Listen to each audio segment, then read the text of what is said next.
என்ன வேலை செய்கிறீங்க? சரி, இங்கே ஏதோ ஒரு பாப்பா வந்து கண்ணு ஒரு மாதிரியா இருக்கு. அந்த எங்கே இருக்கா?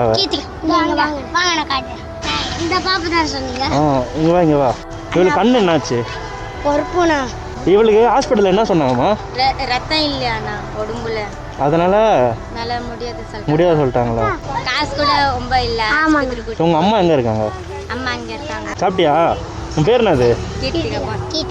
எத்தனை வயசு ஆகுது அவளுக்கு? 7 வயசு. இவளுக்கு ஏதாவது நம்ம கண்ணுக்கு சரி பண்ண முடியுமா? நம்ம பார்ப்போம். சரியா? கண்ணு எல்லாம் நல்லா தெரியுதுல்ல? தெரியுதுண்ணா. அது வந்து நம்ம இது வந்து கொஞ்சம் லேட்டாக தெரிய மாட்டேது. அது ஹாஸ்பிட்டல் கார்டு தருமா, அவங்க ஒன்று தருமா, இது முடியாது அப்படி சொல்லிட்டாங்க. அது இவளுக்கு என்னன்னு சொல்லி நம்ம பார்த்துட்டு கண்ணுக்கு இவளுக்கு எதாவது ஒன்று பண்ணுவோம். சரி, நான் போய்ட்டு வரட்டா? பாய்.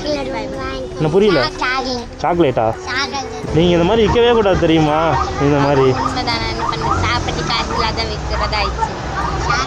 அம்மாலாம் வேலைக்கு போகிறாங்க, வர்றதே நைட்டு 6 மணிக்கு தான் வராங்க. அதே ஒரு வீட்டில் ஒன்றே உட்கார போர் அடிக்குது. ஸ்கூலுக்கு போகலாம்ல? போயிட்டு 6வது படித்தேன், அப்புறம் வெளியே வந்துட்டேன். படிக்கணும், படித்தாதான் நீயே பார்த்து முடியும் பசங்களை. பெரிய பொண்ணு ஆயிடுச்சுன்னு சொல்லி போகாத அப்படின்ட்டாங்க. பெரிய பொண்ணு என்ன ஸ்கூலுக்கு போகக்கூடாதா? எங்கள் அம்மா அப்பா அப்படி சொல்லுவாங்கண்ணா. அப்படியா? பொண்ணு போக கூட சொல்லுவாங்க. உங்கள் அம்மாட்ட நீ பேசலாம்ல, நீ வந்து நான் படிக்கிறேன்னு சொல்லி சொல்லலாம்ல. எங்கள் அம்மா அப்பா அமுக்க மாட்டாங்கண்ணா. அனுப்ப மாட்டுறாங்க. நீ சொல்லலாம்ல, எடுத்து சொல்லலாம்ல உங்கள் அம்மா கிட்ட. சொன்னாங்க நீங்கள் போகாத வயசுக்கு வந்து பொண்ணு போகக்கூடாது அப்படி சொன்னாங்க. போகக்கூடாது, வயசு வந்தால் போகக்கூடாதா?